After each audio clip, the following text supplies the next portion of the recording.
আসসালামু আলাইকুম এভরিওয়ান। এই কেমন ভালোবাসা গল্পের শেষ পার্ট। তো চলো বেশি কথা না কইয়া গল্প শুরু করা যাক। সকাল হতেই কারা যেন ওদের উপর হামলা করে বসে। এভাবে ওদের উপর হামলা হবে তা ওরা মোটেও বুঝতে পারিনি। এইদিকে ওরাও বাকি হাতিয়ার নিয়ে ওদের উপর আক্রমণ করে থাকে। এভাবে কিছুক্ষণ চলতে থাকে। ওখানে অনেক মারা যায়, তার মধ্যে আকাশের সাথে থাকা আরও কিছু লোকও। ওদের সবাইকে মেরে হেডকোয়ার্টারে খবর পাঠিয়ে দেয়। আরও কিছু বন্দুক আর বুলেট যেন পাঠিয়ে দেওয়া হয়। কিছুক্ষণ পরে ওদের লোকেশনে ওদের প্রয়োজন মতো সবকিছু নিয়ে যাওয়া হয়। এইদিকে বস বলল, কি করে ওরা বেঁচে গেল? লোকটি বলল, বস, আমাদের লোক তো ঠিকই অ্যালার্ট করে ওদের 10 জনকে মেরে ফেলে, কিন্তু ওদের কাছে সব আধুনিক অস্ত্র। আমাদের কাছে যা কিছু আছে তা দিয়ে তো ওদের সাথে কোনোভাবেই পেরে উঠব না।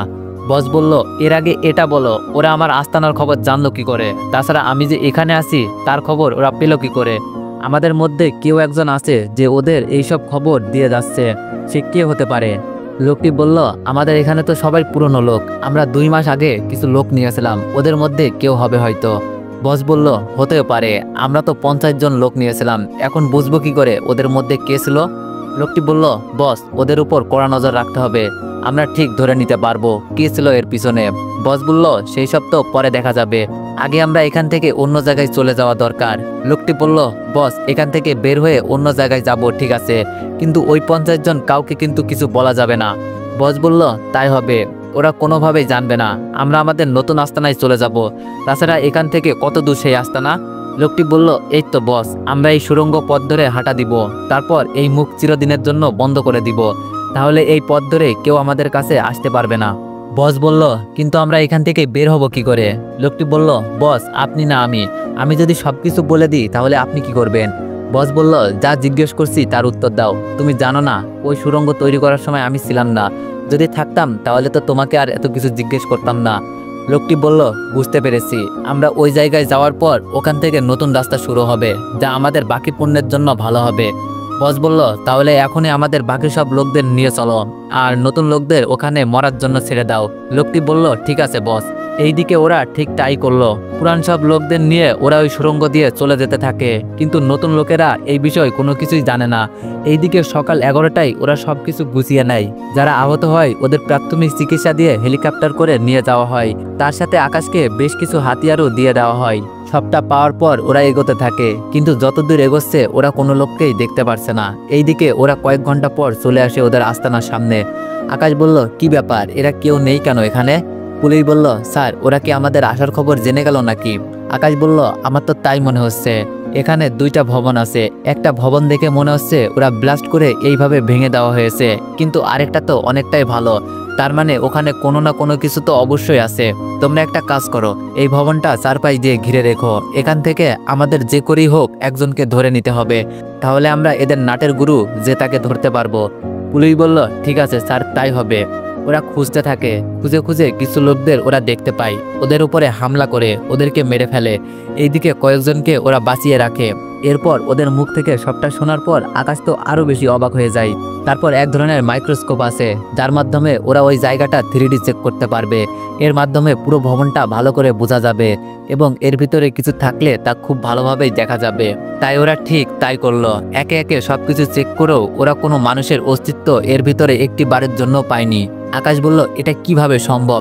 এই ভবনে তো ওদের কথা মতো কম করে হলেও 100 জন থাকার কথা, কিন্তু এখানে তো কোনোভাবেই মানুষের থাকার চিহ্নও নেই। ওরা তো পালিয়ে গেলেও আমরা বুঝতে পারতাম। একটা কাজ করো, এর ভিতরে কোনো সুড়ঙ্গ আছে কিনা তা চেক করো তো। পুলিশ বলল, ঠিক আছে স্যার, তাই করতেছি। ওরা অনেক চেক করার পর একটা সুড়ঙ্গ পেল, যা অনেক দূর পর্যন্ত গিয়েছে, কিন্তু নেটওয়ার্কের বাইরে থাকার জন্য ওরা আর কোনো কিছুই করতে পারেনি।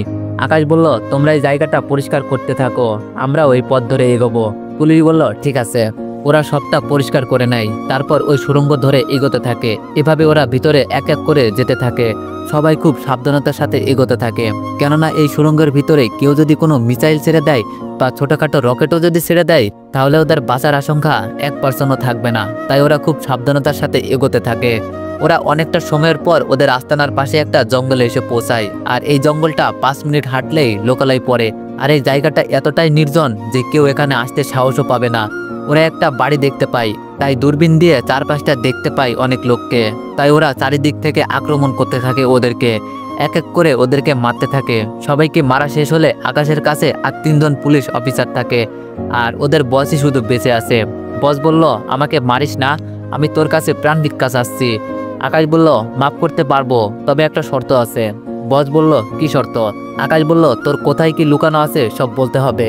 বস বলল, আমি সব বলতে রাজি, তবু আমাকে মারিস না। আকাশ বলল, এই তো ভালো, তাহলে বলতে শুরু কর। ওদের বস বলতে শুরু করে আর আকাশ সবটা নোট করতে থাকে। সবটা নোট করার পর ওদের বসকেও মেরে ফেলে। পুলিশ বলল, এটা কি করলেন স্যার? আকাশ বলল, কোনটার কথা বলতেছো? পুলিশ বলল, স্যার এই বেটা তো মিথ্যা কথাও বলতে পারতো। আকাশ বলল, তার কোনো প্রশ্নই ওঠে না, তাছাড়া এটা আমি তোমাদের গভর্নরের হাতে দিব আর তোমাদেরও পুরস্কার দেওয়ার জন্য বলবো।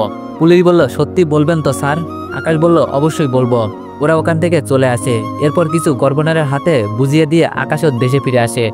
এইদিকে আকাশ আসবে সেই খবরটা শুনে ইরা চলে আসে দেখার জন্য, কিন্তু তখন আকাশের মায়ের সাথে এয়ারপোর্টে দেখা হয়ে যায়। ইরা বলল, আপনি তো সেই মহিলা যে কিনা দিনের পর দিন আকাশকে এতটা কষ্টে রেখেছেন। আকাশের মা বলল, এইভাবে বলো না, আমি যে ওকে অনেক ভালোবাসি। ইরা বলল, আজকে ওর কাছে সব আছে, সেই জন্য ওকে ভালোবাসা দেখাতে আসছেন। আকাশের মা বলল, আমি যদি তাই করে থাকি তাহলে তুমিও তো তাই করছো। ইরা বলল, আমি আবার কি করলাম? আকাশের মা বলল, তুমি ওর সাথে প্রেম করেছো ওর সফলতা দেখে। ইরা বলল, আমি ওর হাত ধরেছি যখন আপনি ওকে সংসারের টাকা দেওয়ার জন্য বলতেন। আমার তখন অনেক খারাপ লেগেছে, তাই আমি আর কোনো কিছু বলতেও পারিনি। তাছাড়া আপনার সাথে আমি কোনো কথা বলতে আসিনি। কিছুক্ষণ পর আকাশ এসে ওর বাবাকে জড়িয়ে ধরে, তারপর ইরাকে, কিন্তু ওর মাকে একবারের জন্য সালাম করেনি। আকাশের মা বলল, আমাকে সালাম করবি না? আকাশ বলল, তুমি তো সালাম নেওয়ার যোগ্যতা হারিয়ে ফেলেছো, তোমাকে কি করে সালাম দিব? আকাশের মা বলল, আমাকে ক্ষমা করে দে বাবা। আকাশের বাবা বলল, আকাশ ক্ষমা করে দে, অতীতে কি হয়েছে তা ভুলে যা আর আমার বৌমাকে নিয়ে নতুন করে সংসার শুরু কর। ইরা বলল, আকাশ তোমার বাবা যখন এত করে বলছে তখন দাও না ক্ষমা করে। আকাশ বলল, ঠিক আছে ক্ষমা করে দিলাম। ইরা বলল, তাহলে আকাশ তো আপনাকে মেনে নিল, তাহলে আপনিও না হয় ওকে সৎ ছেলে থেকে আপন ছেলে হিসাবে মেনে নিন। আকাশের মা বলল, আকাশ আমি আজ থেকে তোর ভালো হয়ে দেখাবো। আকাশ কেঁদে জড়িয়ে ধরে বলল, সত্যি বলছো মা? তো এভরিওয়ান, গল্পটি এখানেই সমাপ্ত। আর কালকে নিউ গল্প আসছে, আশা করি আপনাদের নিউ গল্প অনেক ভালো লাগবে। ধন্যবাদ।